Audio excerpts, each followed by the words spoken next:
Hello and welcome back. तर कसे आहात तुम्ही सगळे? आय होप की तुम्ही सगळे मस्तच असाल.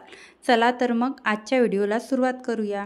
तर आपल्या घरात अशा किती साऱ्या वस्तू असतात ज्या आपण उपयोगाला काढतो किंवा त्याचं काम होतं म्हणून आपण बाहेर काढतो आणि तिला तिच्या जागेवर ठेवायचा आपल्याला मात्र कंटाळा येतो. तर माझ्या बेडवर आता ते स्ट्रेटनर दिसत असेल तर त्या स्ट्रेटनरचं झालं असं की ते स्ट्रेटनर मी माझं जे कपाट आहे त्याच्या सर्वात जो खालचा कप्पा आहे तिथे मी अशा वस्तू ठेवते एक्स्ट्राच्या वगैरे, तर तिथे मी ठेवते. तर हृदया काय करते, प्रत्येकच वेळेला ते स्ट्रेटनर घेते आणि असं खेळायला घेत असते. आणि एकदाचं खराब झालं तर लगेच आपण दुसरं तर घेऊ शकणार नाही आणि घेऊ शकू की नाही हे सुद्धा सांगता येत नाही. तर अशा वस्तूंची मी तरी खूपच हलगर्जीपणा केला असं वाटत आहे.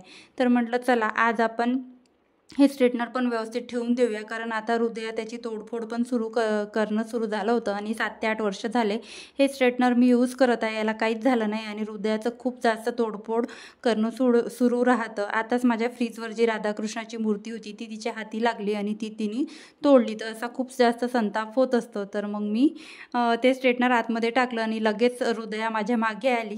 तिला त्या बेडमध्ये तिची पिचकारी वगैरे ठेवलेली आहे ते तिला काढायची होती. तर मी पहिले ते बेडचं स्टोरेज आहे ते व्यवस्थित झाकून दिलं आणि ती यायच्या पहिलेच माझं स्ट्रेटनर आतमध्ये टाकून दिलं. आणि नंतर दुसरा बेड आवरणं झाला, बेडमध्ये स्ट्रेटनर टाकणं झालं. हे आपले महत्त्वाचे कामं आज मी आटोपलं आणि खूप जास्त कंटाळा करत होती. फक्त बेडवरती करायचं काम होतं आणि ते स्ट्रेटनर आतमध्ये ठेवायचं होतं. त्याच्यासाठी मी एवढा हलगर्जीपणा आत्तापर्यंत केला. त्यानंतर हा हा जो खेळण्याचा पसारा असतो, तर मी खेळण्याचा पसारा जेव्हा मला सकाळी क्लिनिंग करायची असते घराची तेव्हा आणि संध्याकाळच्या वेळेला जेव्हा आपण दिवा वगैरे लावतो देवाकडे तेव्हा आपण सगळी आधी क्लिनिंग करत असतो तेव्हा ते मी व्यवस्थित ठेवते आणि कूलरवर ठेवते, जेणेकरून हृदया परत ते पाडणार नाही खेळणे वगैरे. त्याचबरोबर असे टावेल आपल्या घरी पडले असतात आणि याची जागा ही अशी चेअर वगैरे किंवा बेड वगैरेवर नसतेच. याची जागा एक तर आपण वाळवायसाठी आपण दोऱ्यांवर टाकून ठेवायचे टावेल वगैरे जे काही आपल्या घरामध्ये आहे, नाहीतर आपण व्यवस्थित जर वाळून वगैरे असले तर धुवून वगैरे आपण व्यवस्थित त्याच्या जागेवर ठेवून द्यायचे. म्हणजेच आपलं मेस दिसत नाही आपल्या घरामध्ये, तेवढं सगळं व्यवस्थित दिसतं.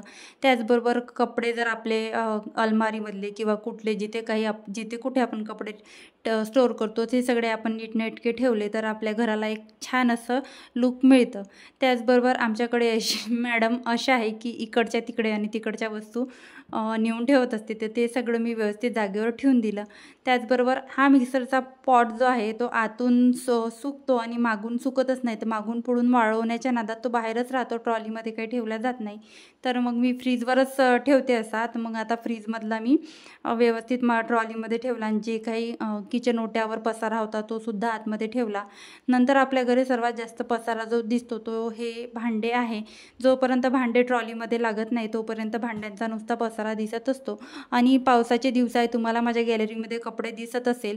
आता 4 वाजेपर्यंत नाही तर उन्हाळ्यात कपडे पूर्ण वाळते आणि आपण सगळे कपडे लावून सुद्धा घेत असतो. पण आता पावसाळा सुरू झाला आहे तर 4 दिवस झाले कपड्यांचं असंच आहे, नुसते गॅलरीमध्ये कपडे असे राहतात आणि मग संध्याकाळी फॅनच्या खाली सुकवावे लागतात. आणि मशीन वगैरे असली तर आपण मशीन ड्राय करतो आणि नसले तर आपल्याला वाळवण्यामध्येच खूप जास्त वेळ जातो. तर हे भांडे मी आता वाळलेत, म्हणजे पूर्णपणे वाळले नव्हते माझे भांडे. तर मी काय केलं, जे वाळले होते ते ठेवून दिले आणि जे नव्हते वाळले ते मी सगळे असे कापडाने पुसून लावून घेतले. आणि तसेच जर ठेवले असते तर मला दुसरेसुद्धा भांडे घासायचे होते. आणि दुसरी गोष्ट अशी, माझ्याकडे भांडे खूप कमी आहे, तर मग मला भांडे असे व्यवस्थित लावून ठेवूनच नंतर दुसरे भांडे घासून ते सुद्धा उपयोगाला लावावे लागतात. आता माझ्या भांड्याचं टोपलं रिकाम आहे, त्याच्यामध्ये मी दुसरे भांडे घासून सुद्धा टाकू शकते. तर थोडा माझ्याकडे वेळ होता, सगळे जे आहे व्यवस्थित घर करून घेतलं होतं. आता फक्त मला झाडून घ्यायचे होते घरं आणि भांडे घासायचे होते. तेवढा वेळ म्हटलं हृदया थोडीशी खेळत होती. पाऊस येत होता 2-3 दिवस, तर या खिडकीतून तिला पाऊस दिसला आणि आज अचानक असं उघाड पडली आणि छान असं वातावरण होतं. तर ती म्हणत होती मम्मा पाऊस कुठे गेला. त्याचप्रमाणे हा जो माझा बँगल बॉक्स आहे त्या बँगल बॉक्समध्ये मी बांगड्या ठेवत असते, जेणेकरून मला डेली यूजला जेव्हा पण म्हणजे कुठे जायचं असेल तर त्यामधून मी बांगड्या घेऊन वेअर करू शकेल. आणि काय केलं, त्या बॉक्समध्ये बांगड्या न ठेवता सगळ्या बांगड्या माझ्या बाहेर होत्या. तर फक्त एवढंच काम होतं, तर बॉक्स उघडून बॉक्समध्ये बांगड्या ठेवणं. तर मी काय करते, धरते आणि असे कबडवर ते बॉक्स ठेवून देते. तर या बॉक्समध्ये माझे 4 सेट मावतात बांगड्यांचे आणि छान बॉक्स आहे असा, वर ठेवून देते आणि धूळ पण बांगड्यांमध्ये बसत नाही आणि मला लागल्या बांगड्या मी म्हणजे वेअर करत असते। तर आज त्या बांगड्या पण मी मस्तपैकी ठेवल्या, जेणेकरून बांगड्यांना धूळ वगैरे बसणार नाही आणि त्या बांगड्या व्यवस्थित राहतील। तर अशा प्रकारे काही गोष्टी आहेत त्या सगळ्या मी व्यवस्थित ठेवून दिल्या। ज्याचा मला कंटाळा येत होता त्या गोष्टींना मी आवर्जून महत्त्व दिलं आणि त्या गोष्टींना त्यांच्या जागा दिल्या। त्याच्यामुळे घर आज खूप असं व्यवस्थित वाटत होतं। तर घरातले सगळे कामं आवरले होते, एक्स्ट्राचं पण आज कोणतंच काम नव्हतं, क्लिनिंग वगैरे काहीच नव्हतं। आता 2-3 दिवसाआधीच मी तुमच्याशी प्रत्येकच गोष्ट जे क्लीन वगैरे केलं, काही ॲक्टिव्हिटीज केल्या तर तुमच्याशी मी शेअर करत आलेली आहे। तर फक्त हे संध्याकाळचे भांडे होते ते सुद्धा घासून घेतले, कारण आता सायंकाळचं पण रुटीन सुरू होतं। त्याचबरोबर आता 2 ते 3 दिवस झाले या माठामध्ये एवढं मोठं पाणी भरून होतं आणि आता थंडी असल्यामुळे, वातावरणात थंडावा असल्यामुळे पाण्याची पण गरज भासत नाही। तर हा माठ पण धुण्यात नाही आला आणि हा माठ पण तसाच होता। म्हटलं बस झाला, आता कंटाळा करायला नको, हा माठ मी वॉश करून ठेवून देत आहे। आता जेव्हा कधी कडक असं उन्हाळा लागेल आणि असं वाटेल की आता खूप जास्त ऊन पडत आहे आणि थंड पाणी प्यायचं आहे माठामधलं, तेव्हाच हा माठ मी भरून ठेवणार आहे। तोपर्यंत याला मस्त गॅलरीमध्ये ठेवून देणार आहे ड्राय होण्यासाठी। माठ मस्त व्यवस्थित धुवून टाकला आणि त्या माठावर जी प्लेट आहे, तो माठाला बांधलेला कापड होता ते सगळं मी धुवायला आणलं, कारण 3 दिवस झाले त्या माठामध्ये पाणी तसंच होतं। कोणी त्या माठातलं पाणी पित पण नव्हतं आणि कोणी त्या माठातलं पाणी फेकत पण नव्हतं आणि तो माठ एवढा मोठा आहे की मला धुवायला करायला खूप असं भारी जातं। आणि आता तुम्ही बघितलं असेल त्या माठाला सगळं पांढरं साईडनी, म्हणजे मागच्या साईडनी लागलं असेल। तर तो माठ चांगलाच होता, पण आम्ही जेव्हा इथे शिफ्टिंग केली तर त्या शिफ्टिंगमध्ये तो फुटला असू शकतो, जास्त त्या माठामधून ड्रेनेज होत होतं। तर आम्ही ते मागच्या साईडनी व्हाईट सिमेंट लावलं। हे वर्ष तर निघून जाईन, आता पुढच्या वर्षी बघू। त्याचबरोबर इथे भांडे अस्ताव्यस्त, म्हणजे डबे अस्ताव्यस्त लागले जातात, सिक्वेन्स वाईज नसतात, इकडचे तिकडे, तिकडचे इकडे असे ठेवल्या जातात।